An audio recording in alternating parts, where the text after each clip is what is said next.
Kia ora, my name is Mark Treadwell, and these videos are in support of the book The Future of Learning, where we look at where learning will go in the next 10, 15, 20 years and how education will have to adapt significantly to cope with the differences that society now requires from education. Art Costa does a wonderful preface in the book Expansive Education by Bill Lucas, Guy Claxton and Ellen Spencer, and I'd just like to read a couple of clips from that basically.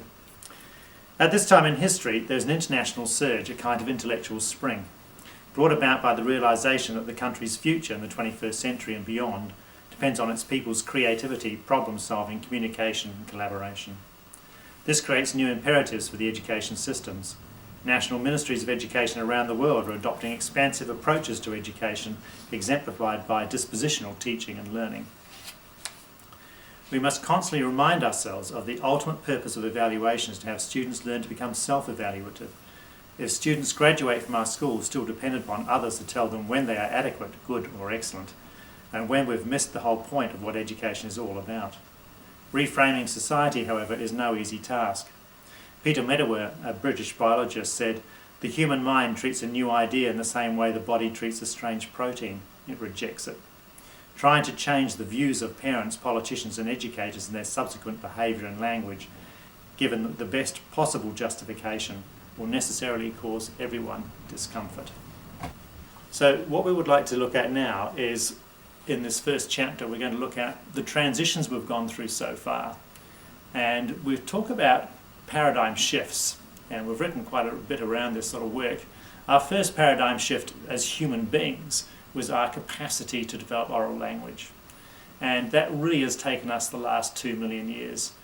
Steven Pink has written a lot around this and how we've actually adapted oral language and how we process oral language. We'll talk more about that later. Our second paradigm shift was to be able to represent what we spoke in, first of all, pictures, then pictograms, then glyphs, then finally into letters and words. And with letters and words, we were able to communicate much more accurately as our vocabulary developed even further. Our third paradigm shift was the invention of the printing press, because what that did then was it allowed books to be printed at a cost that was doable for most people. So people could purchase books, read books, or have books read to them. And so suddenly, around 200, 300 years ago, more and more people were starting to read and write. And that started putting pressure on our brain because our brain didn't do much rote learning in the past. And we'll talk about more of that later. But that was our third paradigm shift. Our fourth paradigm shift really came in last century with the invention of the internet.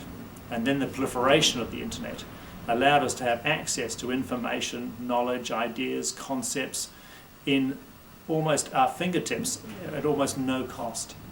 And also we were able to actually use that we could search it, and we could search it not just using language in terms of words, but also we could search it using video. We could watch video, and video is becoming increasingly the medium.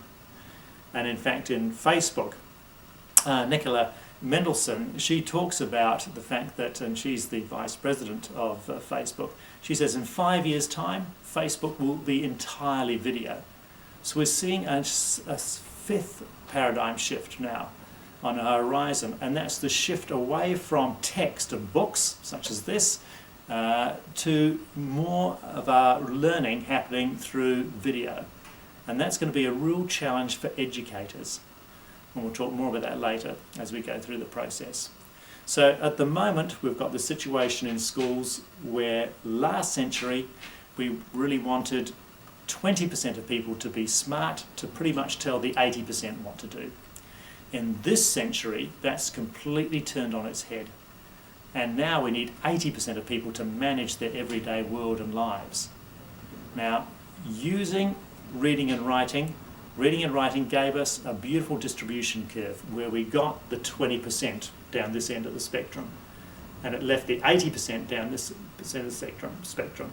So schools, in terms of their purpose to create people ready for society, needed to make sure that a significant percentage, up to 80% of everybody, were able to actually sit down, do as they're told, were reliable, honest, hard-working, And so we replicated what we wanted, and we trained students to actually do as they were told, to be quiet, to work on their own, to be reliable, and to be honest. Those were the caricatures of education last century. The difficulty in this century is that suddenly what people are asking for is what Ark talks about in the preface to this book here. He talks about this whole issue of we now have to be self-managing. We need a whole raft of new competencies and new capabilities to actually be employable, but not just employable in a work sense, but actually socially. The amount of complex learning we have to do on a daily basis has gone through the roof. Stereotypical norms have all disappeared. And the whole world now is a different world than it was in 1980. And most businesses, most institutions, the healthcare systems, etc., have adapted to that change. The last one off the block, so to speak, is education. And now it's our turn to look at what we're doing and how can we actually build an education system that actually delivers, in inverted commas, the type of learner that the workforce and the society and our cultures actually require. So this is what we're going to deal with in Chapter 1. Thank you.